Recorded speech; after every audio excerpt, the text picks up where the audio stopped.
Tonight on News Prime, President Bola Tinubu says the federal government is set to bring down food price, promote local manufacturing.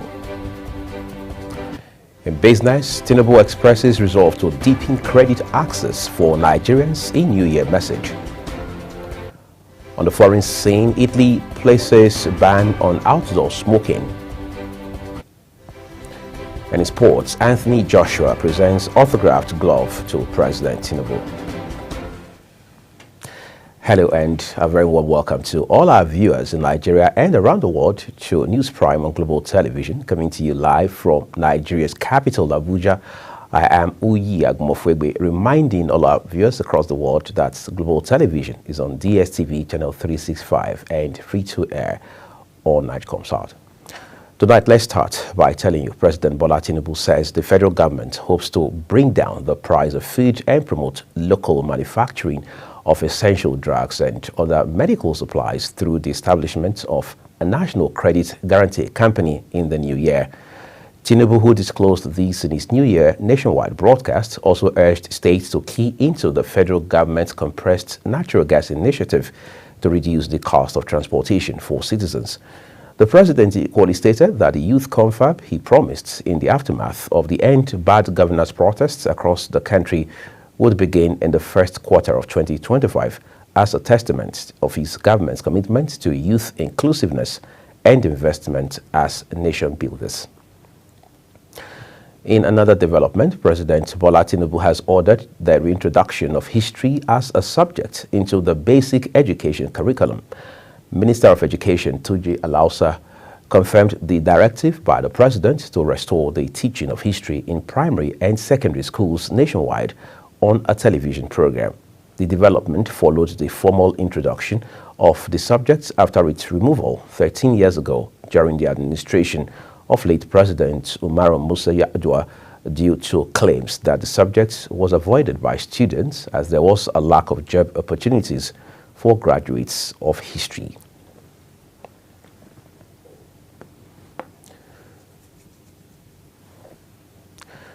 Meanwhile, President Bola Tinubu says his administration will unveil the National Values Charter already approved by the Federal Executive Council in the first quarter of 2025. The president said this in his New Year message to civilians, noting that he will launch an ambitious national orientation campaign that fosters patriotism and love for the country, as well as inspires citizens to rally together. According to him, the charter will promote mutual commitments between the government and citizens and foster trust and cooperation among a diverse population and between governments and citizens. Let's go to Nigeria's southeast now, where Imo State Governor Hope Uzodimma has assured the people of accelerated development in all parts of the state this year. He said with the planned industrialization of the state and the level of infrastructure development already achieved by his administration, Imo will experience an economic boom this year. In his New Year message to the people, the governor, however, asked them to support the administration and rededicate themselves to the service of the state.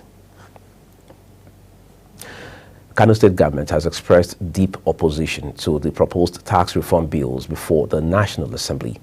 Governor Abba Yusuf, represented by his deputy Aminu Gwazo, said the tax reform bill is not the solution to the country's economic challenges, noting that Kano State stands firmly against any policy that negatively affects the welfare of the people.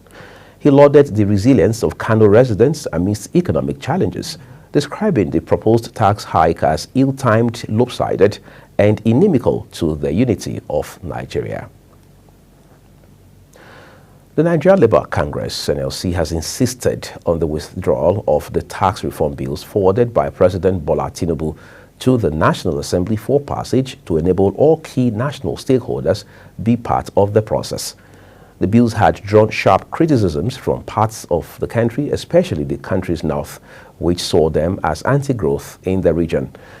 In its New Year message to Nigerians, especially workers, President of the Congress, Joe Ajaero, equally said organized labor would step up its battle for an upward wage review for workers to mitigate the high costs of living. Ajaero also called on the federal government to prioritize social dialogue in the new year. As Nigerians celebrate the dawn of 2025, Inspector General of Police IGP Kayode Egbetokun has urged citizens to actively partner with the Nigeria Police Force to create a more secure and peaceful nation. Egbetokun, in a New Year statement via X by the Police Public Relations, Olumuyiwa Adejobi, reflected on the resilience of Nigerians in the face of last year's challenges and reaffirmed his commitment to a more people-centric approach to policing, positioning Nigerians as vital partners in the fight against insecurity. Egbetokun emphasized the need for vigilance and communication, calling for collaboration, urging Nigerians to report suspicious activities and maintain open communication channels with law enforcement agencies. We're still talking security now. The National Security Advisor, NSA, Nuhu Ribadu, has assured Nigerians of enhanced security in 2025. Ribadu gave the assurance in his New Year message in Abuja. A statement by National Coordinator of the Counter-Terrorism Center, Office of the National Security Advisor, Major General Adamu Laka, says the NSA acknowledged the resilience of Nigerians in the face of security challenges, emphasizing the critical role of collective effort in ensuring peace and stability. Ribadu attributed the successes achieved in 2024 to the exceptional leadership of President Bola Tinubu, whose political will, he noted, has sustained security efforts across the nation, stating, however, that the collective vigilance and cooperation of citizens has been instrumental in the fight against terrorism, violent extremism, and other forms of threat. Operatives of the Federal Capital Territory Police Command has recovered 400 million naira from criminals during various operations in 2024. This is according to the command's scorecard made available to newsmen by the command spokesman, Josephine Ade. The command said the scorecard indicates that fraud cases were the most reported, with 385 cases and 422 suspects arrested, followed by armed robbery with 268 cases and 132 suspects arrested. First Lady Senator Oluremi Tinubu has welcomed Abuja's first baby of the year 2025 at the Asokoro District Hospital. Reports guided say Favor Stephen Odion, a baby girl, was born to the family of Mr. and Mrs. Odion Oyinbo. The First Lady also received other babies born at the hospital, including the first baby boy of the year 2025, Zim Chikachim Ejiofor, born to the family of Mr. and Mrs. Ejiofor Uwonrie. What a beautiful way to start the year 2025. Now let's turn to Osun State, where Governor Adebola Adeleke has disclosed his administration's plan to boost the state's economy by encouraging entrepreneurs in the Adire fabric industry.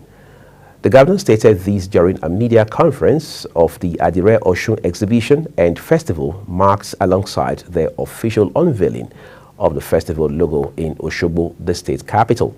Adeleke, who unveiled the logo, describes the exhibition of various Adire styles, colors, and sizes as essential phase of Osun's agenda for the state's creative economy. Elsewhere in the news, the Chief of Defense Staff, Christopher Musa, says the federal government has submitted most of the requirements for the extradition of Simon Ekpa to Nigeria. Ekpa, a pro-Biafra agitator and secessionist, was arrested by Finland law enforcement on November 21 and sent to Finland-based prison for spreading terrorist propaganda on social media. Musa stated this on a TV program during an end of the 2-year review, saying legal action is going to be taken accordingly, and stressed that the federal government has forwarded most of the requirements to the Finnish government. The federal government says it will never take any action to undermine the sovereignty of the neighboring Niger Republic, contrary to the allegations leveled by the country's military junta that Nigeria, in collaboration with France and some countries in West Africa, wants to destabilize Niger using terrorism. This is contained in a statement issued in Abuja by the Minister of Foreign Affairs, Yusuf Tugar. The statement says the minister noted that the Nigerian government reaffirms its unwavering commitment to peace, stability, and regional harmony in West Africa, and is concerned about recent statements from President of the National Council for the Safeguard of the Homeland of Niger, Abdurrahman Chani. This is Global Television, and you're watching the live broadcast of News Prime, coming to you from Abuja, the nation's capital. When News Prime returns shortly, President Tinubu expresses resolve to deepen credit access for Nigerians in New Year message. We'll bring you details of those, as well as bring you more stories from the foreign and sports scenes. Do stay with us.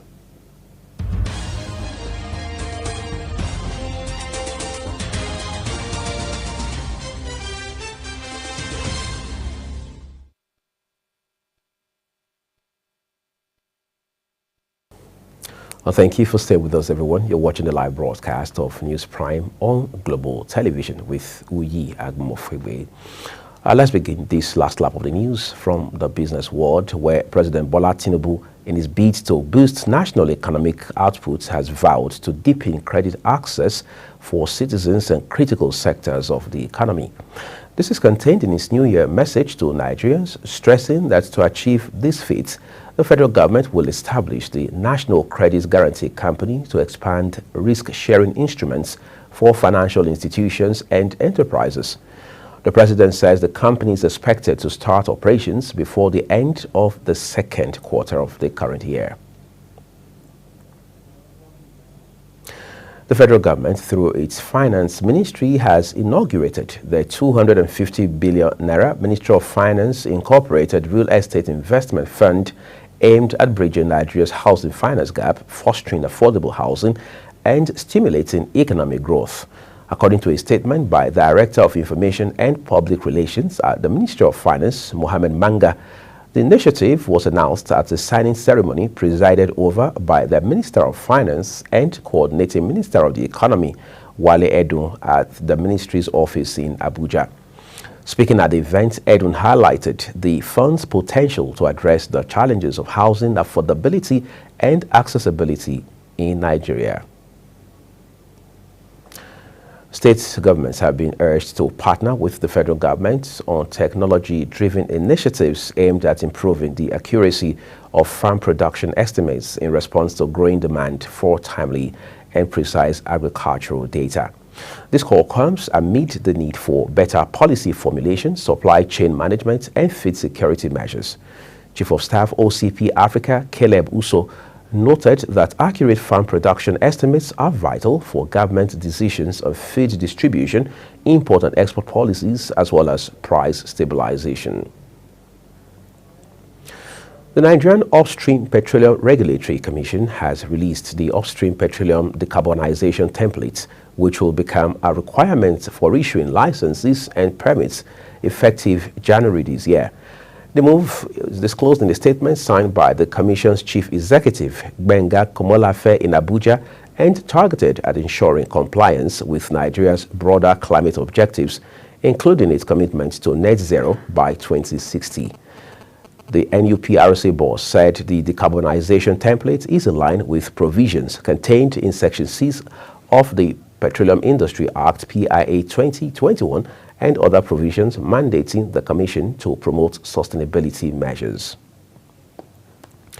On the foreign scene, Ivory Coast President Alassane Ouattara says French forces will withdraw from the West African nation in January. Ouattara, in an end-of-year speech, said the country can be proud of its army, whose modernization, according to him, is now effective. This makes Ivory Coast the latest country to weaken military ties with the former colonial power. Pope Francis has advocated debt forgiveness for poor countries to enable the internationally indebted nations come out of the woods and develop. He made the call in his 2025 World Day of Peace message, annually marked on January 1, to encourage peace across the world. The theme of the global event for 2025 is "Forgive us our trespasses, grant us your peace." The Pope's message was reportedly read by the Catholic Archbishop of Lagos, Most Reverend Alfred Martins, during the Mass to commemorate the day. Let's turn to Europe now, where smokers in Milan, Italy's financial and fashion capital, now risk fines for lighting up on city streets or in crowded public places following the enforcement of the country's toughest smoking ban, which came into effect on Wednesday. Those who defied the new prohibition in the polluted northern Italian city face fines ranging from 40 to 240 euros, a punishment that has divided opinions among residents. Local officials say the measure aims to reduce airborne particulates and improve air quality while protecting citizens' health, including shielding children from passive smoking in public places. City authorities say at least 10 people were killed and 30 injured when a vehicle plowed into a crowd in a popular tourist district in the city of New Orleans. Nola Reddy, New Orleans' emergency preparedness program, said in a statement that the 8th district is working a mass casualty incident involving a vehicle that drove into a large crowd on Canal and Bourbon Street. There are 30 injured residents and 10 fatalities. Russian gas has stopped flowing to European Union states via Ukraine after a 5-year deal expired, marking the end of a decades-long arrangement. Ukrainian President Volodymyr Zelensky says earlier that his country would not allow Russia to earn additional billions on its blood and had given the EU a year to prepare. The European Commission said the continent's gas system is resilient and flexible and that it could cope with the change. The Presidential Estonia's office says former Estonian President Arnold Rotol, seen as one of the fathers of the country's return to independence in 1991, has died at the age of 96. Rotol was a Communist Party official at the end of the 1980s, just as the Soviet Union was beginning to unravel, before becoming a protagonist in the Baltic countries' efforts to win back its sovereignty after a half-century of rule from Moscow. As president of Estonia from 2001 to 2006, Rotol contributed to its joining the European Union and NATO about 2 decades ago. Let's turn to sports now. Two-time world heavyweight boxing champion Anthony Joshua has presented his autographed glove to President Bola Tinubu. This is during a visit to the president at his residence in Lagos. Joshua had earlier visited the governor of Ogun State, Dapo Abiodun, who bestowed him with the Yoruba name Omobowale, meaning the child who has come home. Liverpool have rejected an approach from Real Madrid to sign fullback Trent Alexander-Arnold in the January transfer window. The England international is out of contract at Anfield in June, and sources say he is Madrid's top defensive target following a long-term injury to right-back Dani Cannavaro. The Spanish Giants were earlier thought to prefer to wait until next summer to sign Alexander-Arnold on a free transfer, but they approached Liverpool about a potential move next month, and according to reports, the advances were quickly rebuffed by the Premier League leaders and no official bid was made. Super Eagles forward Samuel Chukwueze is expected to miss not less than 8 crucial matches after he went out injured in the Serie A match against Roma. Chukwueze was left out of Milan traveling contingent for the Supercoppa Italiana in Saudi Arabia, but following a magnetic resonance imaging MRI scan, it has now been revealed that Chukwueze would miss the whole of January. Reports say the MRI scan carried out has revealed a lesion of the left femoral biceps. As we end Global Television's News Prime, here is a recap of some of our big stories. President Bola Tinubu says the federal government hopes to bring down the price of food and promote local manufacturing of essential drugs and other medical supplies through the establishment of a national credit guarantee company. In business, President Bola Tinubu, in his bids to boost national economic output, has vowed to deepen credit access for citizens and critical sectors of the economy.